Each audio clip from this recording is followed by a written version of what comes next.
Welcome to Chapter 1 of The Logic of American Politics. This chapter is going to deal with governments more generally, some concepts that the book likes to deal with related to rational choice theory that will help us understand why governments are formed and what they do.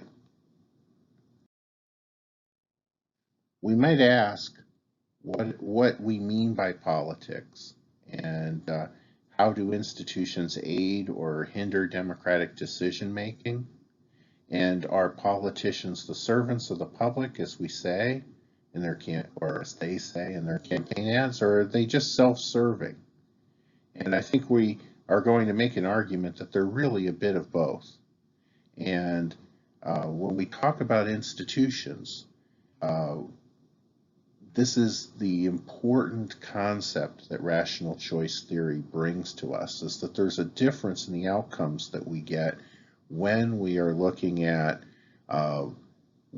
when sets of rules and enforcement mechanisms and the people who operate under them are making decisions, rather than the way that each person would decide just of their own volition. Decision making is hard, right? Choices lead to conflict. We don't always get what we want. This is particularly true when there are issues that affect core constituencies of political parties, which are a type of institution in American politics that we'll study later. But politics allows people to try and manage conflicts, sometimes with a great deal of success, sometimes not. Now, when we're talking about this, often when we study institutions, we tend to look at preferences as givens. Psychology, political psychology, or even when we're talking about public choice later, we start to try to figure out why people want what they want. But when you're looking at government, it's often useful to just say, well, let's assume people want this. Now, how is this going to actually occur in real life? If we know what individuals and groups want, that's kind of an assumption we're making, right? I mean, maybe individuals don't know what they want for most issues most of the time. In fact, I think we're going to say that when we get to chapter 10. But somehow we have to get all various groups in society to be reconciled to some particular decision. James Madison said that government is devised to represent and reconcile society's many diverse preferences. These different preferences are sewn into the nature of man. Well, perhaps, but we definitely need to coordinate our activities. So a couple key concepts that we need to think about are the idea of constitutions and the idea of government. They aren't the same thing. Often, well, not often, constitutions create governments. They establish the nation's governing institutions. They set the rules and procedures. They're usually written. Some people would argue the British or the Constitution of the United Kingdom is not a written constitution. I've heard an argument on the opposite side of that, but you'll hear a lot. They'll say Great Britain has an unwritten constitution. Governments consist of the institutions that are created by constitutions and the legally prescribed process for making and enforcing collective agreements. So when we talk about a government, it is the enforcement mechanism for the understandings that we have as a society. And governments can have various forms: monarchies, representative democracy, theocracy, dictatorship. In fact, even within the concept of representative democracy, or a republic. There's many, many different forms. So when we talk about government, we're often, without even realizing it, we're actually talking about the people in government. And we should probably look at the difference between power and authority. So an office gives authority and responsibilities to people. You know, the office of the President of the United States, the office of the Mayor of Kennesaw. These are positions that give power to individuals, and they have certain rules and procedures that they follow. When we say authority in this course, we mean the acknowledged right to make a particular decision. That's something very different from whether anyone will listen to you. If you have a mayor of a city and he makes a proclamation, and you look at the rules, you look at the ordinances of the cities, and it says the mayor can make a proclamation. He can call it Carl Snook Day in the city of Kennesaw. That doesn't mean that anybody necessarily has to do anything nice for me, but he does have the authority to do that. Now, maybe he has the authority to force you to say something nice to me. But when we talk about power, we're actually talking about the office holder's actual influence with other office holders and over government actions. And a step farther, over the people that the decisions that they make will impact. If you are the president of Taiwan, for instance, right? So there's this country, Taiwan, the Republic of China, as people said for years. In theory, they claim that they're the government of China. But do they actually have power over China? No, they actually have power over this one island east of China that China has not yet been able to secure. And so, they claim the authority, but they don't have the actual power.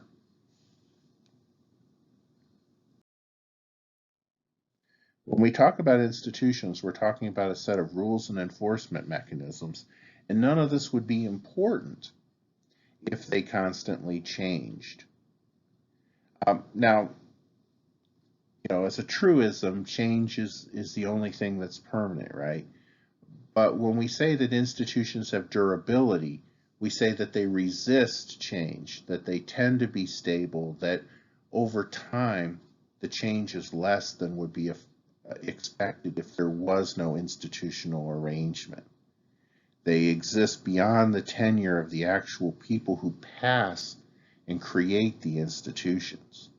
When we think of the institution of the United States, George Washington and James Madison and all those people we talk about have long since died, right? But the U.S. Constitution is something that is apt to exist after we're gone.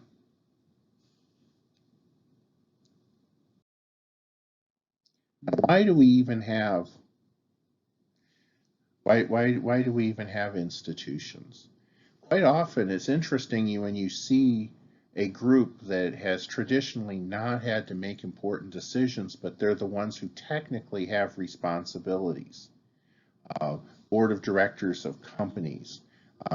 You'll see the deacons of a church at a time when a long-standing minister decides to retire, and they suddenly are responsible for choosing the new minister.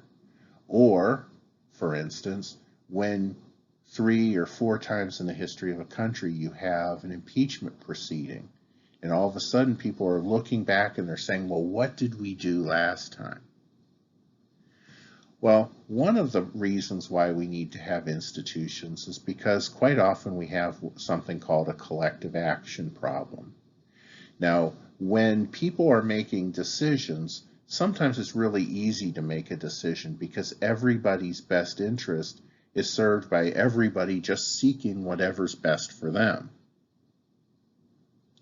If if I have 2 tickets to a baseball game and you want to go to the baseball game and I only have me to go and you're willing to give me $20, I don't think you need to have a complex system for us to work out how that could make both of us happy. However, what if there is what if there's a case where what's in my best interest and what's in your best interest are in competition with each other, and for me to get my best result requires you to get a less than best result? Well, that's what's a collective action problem, when the best interest of an individual is not the same as the best interest of the group. Now, sometimes these are just simple coordination problems. Maybe everybody would benefit from any agreement so long as people are working together toward that agreement. Governments work very well in solving coordination problems when they say, for instance, let's have a party in the park. Well, somebody has to actually organize the party in the park, and somebody has to decide, this booth goes here, while this booth goes on the other side of the park. Both of the vendors would be equally happy, or I don't know, maybe they both want to be closer to the gate, but it's better that they're both inside the gate than that they fight over who gets that ideal booth and they don't get anything set up that day.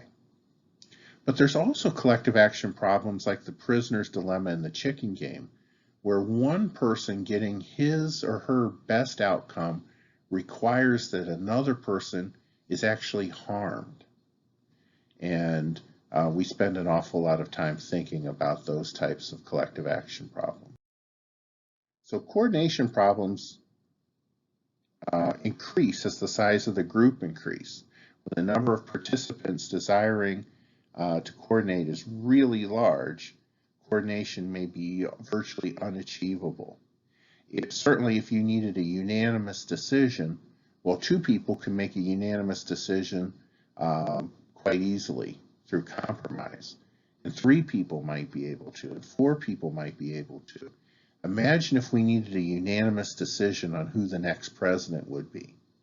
We would never have another president. But if we set some rules, then we'll just follow those rules and we'll reach an outcome.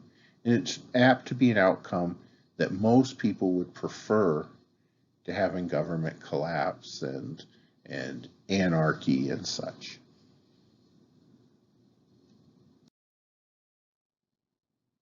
The prisoner's dilemma is a little more complicated. The prisoner's dilemma arises whenever individuals who would benefit from cooperating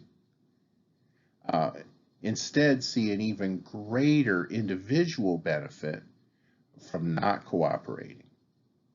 So this is the case where the story that we tell is that the 2 prisoners are separated into different rooms, and they're each told that if you rat on the other guy, then you will be set free and he will get the prison term. The problem with that, of course, it would be illegal if you don't give somebody the right to an attorney.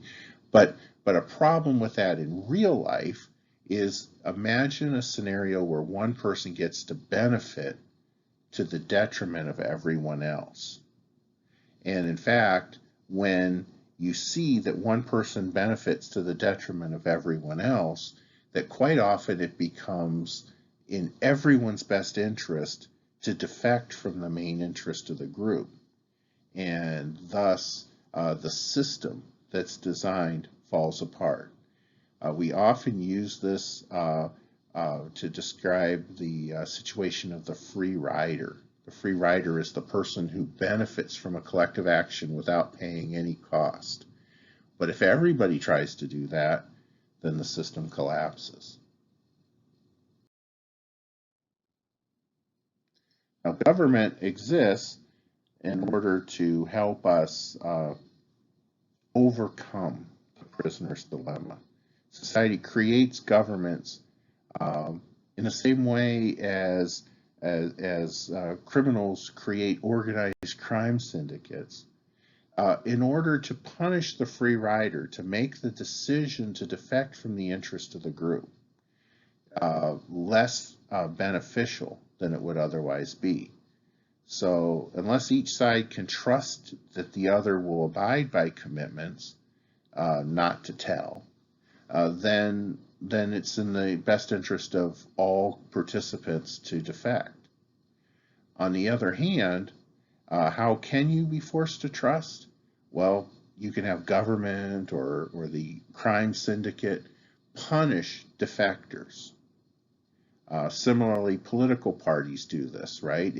It might be in your best interest individually as a member of Congress to do what your constituents want rather than what the political party wants.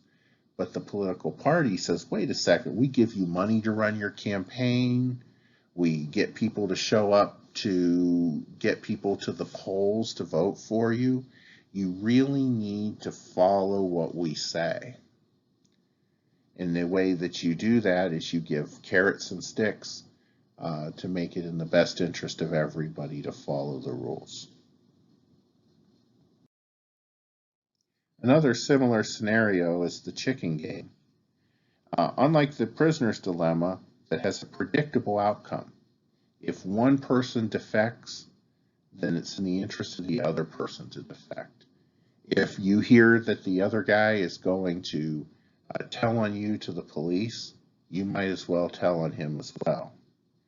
But the chicken game is a case where you actually need to do the opposite of what the other guy does.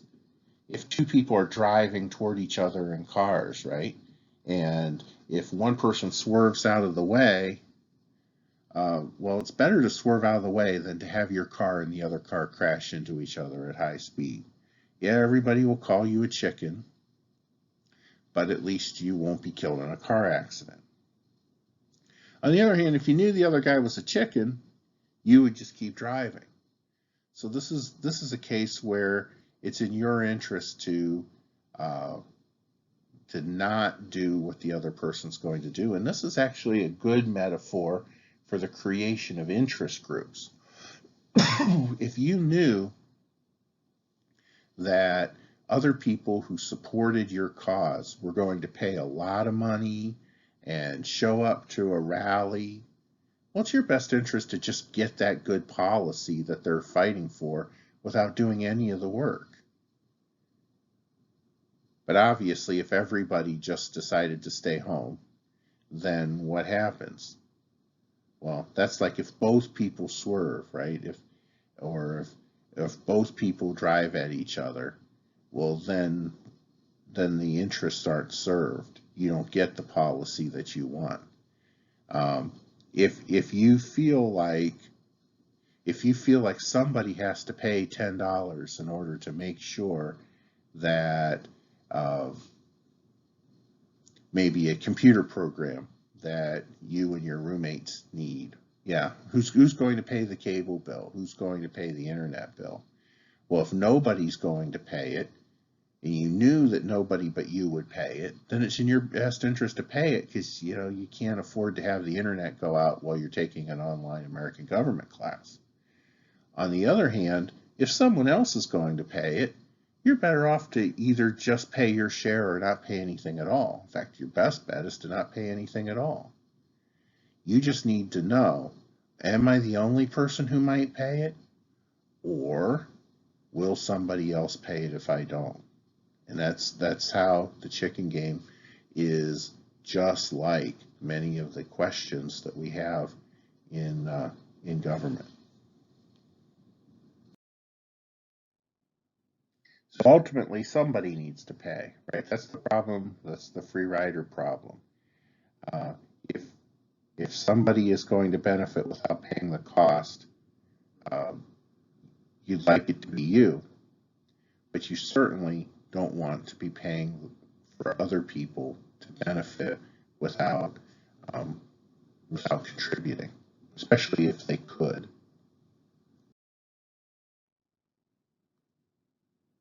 Really, why does anybody contribute to a collective enterprise? Why does anybody do anything other than what is in his or her best interest? Now, it might be because you just feel good about yourself, pitch in and help. You know, sometimes we're partial free riders, right? We certainly aren't paying the entire cost of the entire cost of rallying for equal rights by by putting a hashtag on our um, on a tweet. But we're contributing in some minor way, and I suppose if everybody did what we did, there'd be a movement, right? Most people most of the time are inclined to free ride.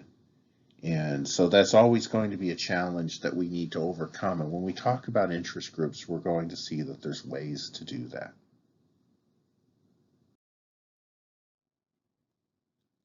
Now, a fun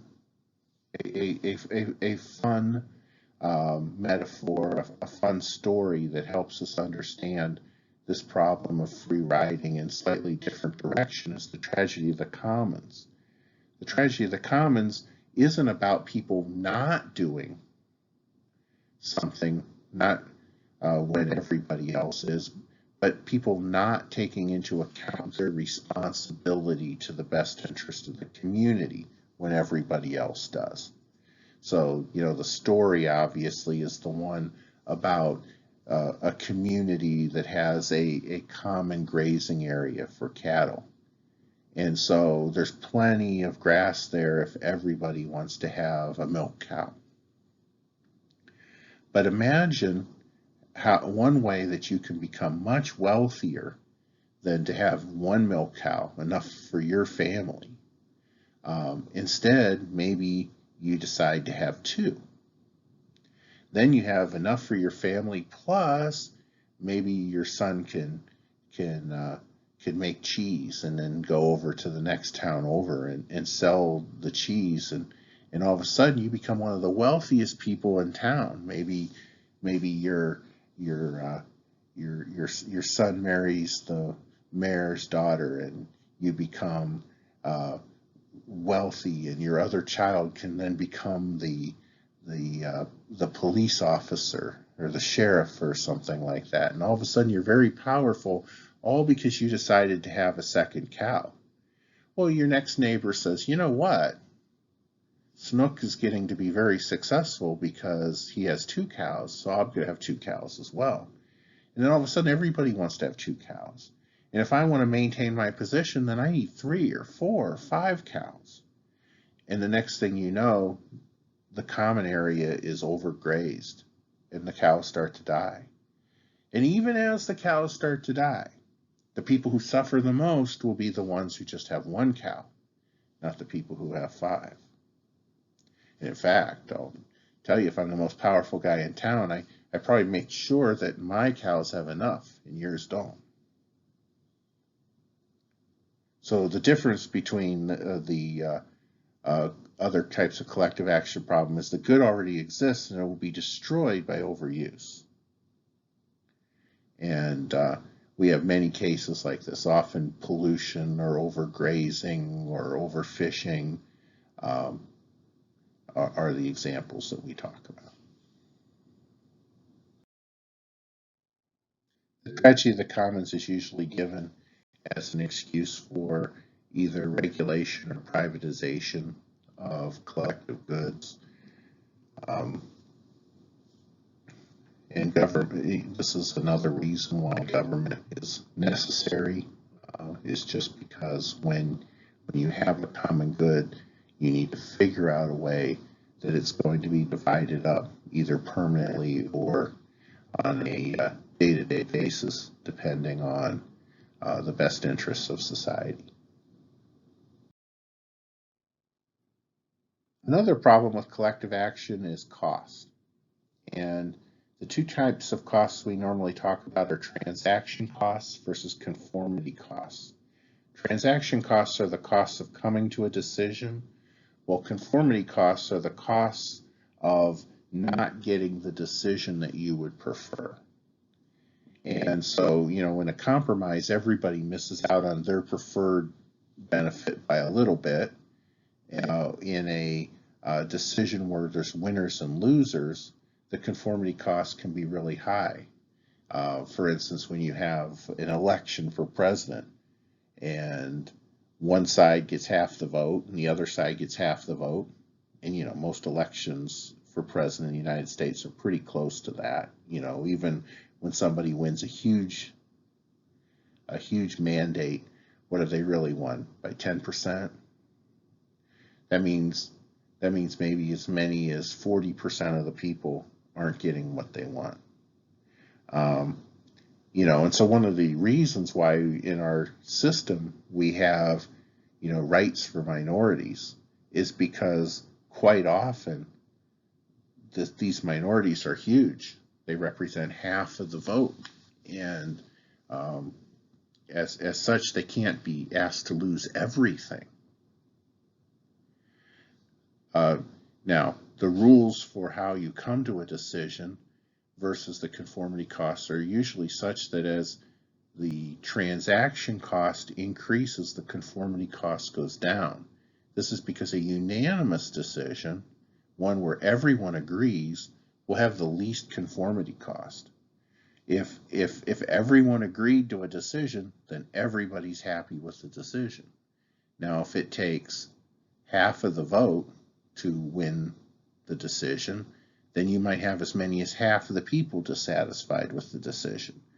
And if you have an autocracy where one person gets what he wants and everybody else has to suffer, then the conformity costs could be a large majority of the public could be suffering. Transaction costs increase as the number of participants in the decision increase. If there's only one person making the decision, then he can usually make that decision in just a second.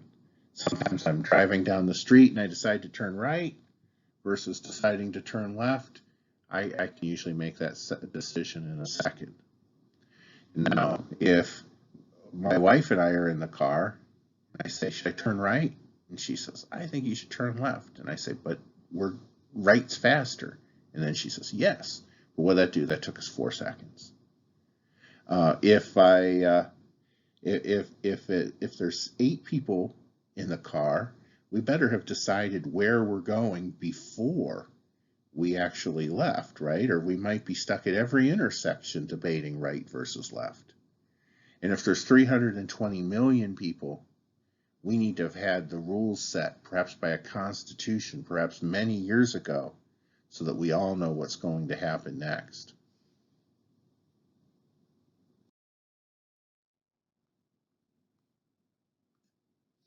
So conformity costs, when you have somebody who's not getting their preferred result, then one way that you could even increase the conformity cost even higher is if they feel like they've been cheated.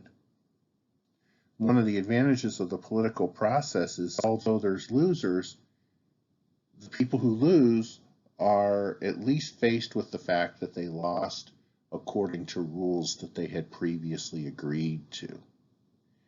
But conformity costs are often defined as the difference between what you would prefer and what you get.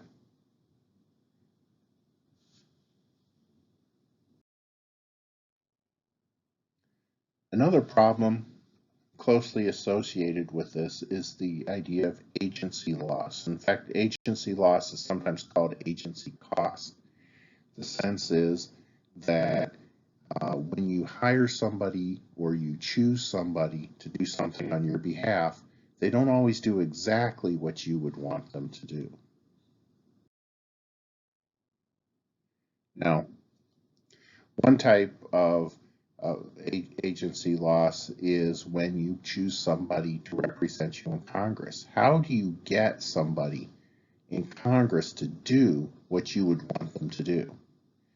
Now, sometimes all they're doing is slacking off. They don't vote. They don't do what they're supposed to do. And, you punish them. I guess the only way you can punish somebody in office is to threaten to not have them be in office anymore. But certainly the need for a member of Congress to do something depends an awful lot on whether, if he doesn't do what he's supposed to, it's going to cost him his job. If it's not going to cost him his job, then you have a great deal of difficulty in getting him to do what you would want him to do. Now, in the representative system, you tend to delegate authority to members of Congress. In a direct democracy, the citizens actually make the decisions themselves. Think, for instance, though, how difficult it would be if you've ever watched C-SPAN on television. You realize that if there were 320 million Americans and we all were able to vote on every issue, you know that even if that were true, that all 320 million Americans wouldn't be able to speak on the issue before the vote. And even if they were allowed to speak on it before the vote, they couldn't speak on it before the vote and expect everyone to hear what everyone has to say. I mean, let's say that everybody was allowed to give a 10-second speech. In 10 seconds, you can say something like, "I'm for it. I really think we should vote for it because," and then say a one or two word because. Well, if 320 million people each took 10 seconds, then that would be 3 billion seconds. If every debate is going to last the entire history of Western civilization, then we're never going to come to any conclusions. So inevitably, what we do is we have really short debates where we choose somebody who's going to have those longer debates, and then they make the decision. Direct democracy tends to only work with really small levels of government. When you get to be my age, you realize that somebody's opinion on majoritarianism or majority rule versus Republican rule depends an awful lot on which they think will give them the best outcome. I'm old enough to remember groups who tended to lose every argument when I was a kid tend to win a lot of arguments today. And when I was a kid, they used to say things like, well, everybody should have a chance to be heard. Everybody should have minimum protections. And then all of a sudden, the second that you get a majority, you say, I don't think people should be allowed to say that anymore. I don't think that your vote matters. And I've seen both political parties do that because I've seen both political parties in power for an extended period of time. A republic is a form of government that is to mix popular control with protections from what the majority actually wants. Because the truth of the matter is that almost all of us, in one or two or maybe many different aspects of their lives, do or believe or aspire to things that a majority of the people don't want for you. And in a republic, the representatives are constrained both to do what the majority wants, but to also do what the Constitution requires in terms of protecting minority interests. So what does government do, right? We've talked for 23 slides, and now we finally say, well, but what does government do? In large measure, what government does is they divide up the resources of society. They, for given costs and risks associated with collective action, they divide up resources. Now, sometimes we're talking about private goods, goods that take individual interests, and they say as long as one person can benefit without harming anybody else, we're just going to focus on letting private citizens make private decisions. But they also have a responsibility to say, well, we also have some public goods, and these are collectively used and collectively created, and the government needs to focus on how to make sure that these resources, these public resources, are used for the best benefit of everyone.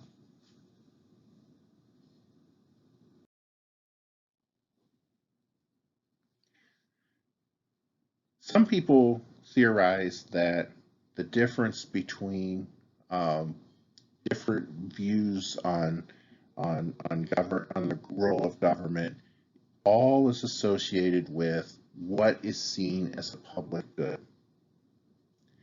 So sometimes there's a recognition that government also regulates the decisions over private goods in such a way as to protect individuals from their own worst decisions.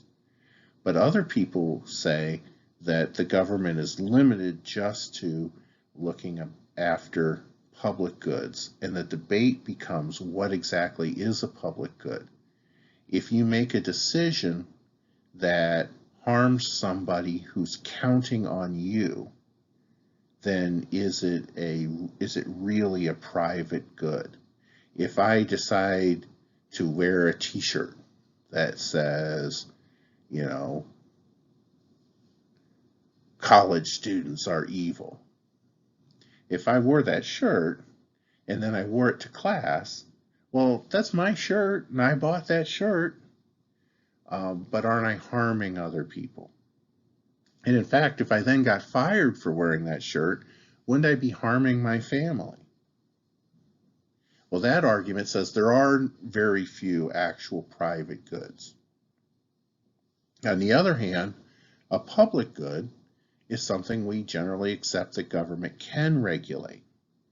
Well, some people have very limited views of what public goods are. For some people, it's only a public good if it was created. It was created by some common action, like the sun shining, and it's something that would normally be shared by everyone. They talk about things that are non-rivalrous, meaning one person's use doesn't keep someone else from using it, and non-excludable, meaning that you can't stop somebody who wants to use it from using it. Well, that's a very limited sense of what a public good is. So I'll let you read and consider that. But it's certainly when we agree that something is a public good, then to what extent can somebody else, by harming that public good, be prevented? Or, how can we prevent somebody from misusing a public good? And that's often seen as a role of government. So the making sure that public goods are actually generally available and that they are protected from misuse is a generally accepted role of government. And maybe a last thought is the role of government in mitigating popular passions. Sometimes what people want is not what's best for them. And what people want for other people is often not what's best for those other people. So, sometimes it's very difficult, even when you're trying to look out for others, to really do what would be best for those other people. So there's an awful lot of material here, and I think what I would recommend to you is to pay particular attention to the key terms at the end of the chapter. But these slides can also be very useful, particularly as we're coming up to the midterm exam.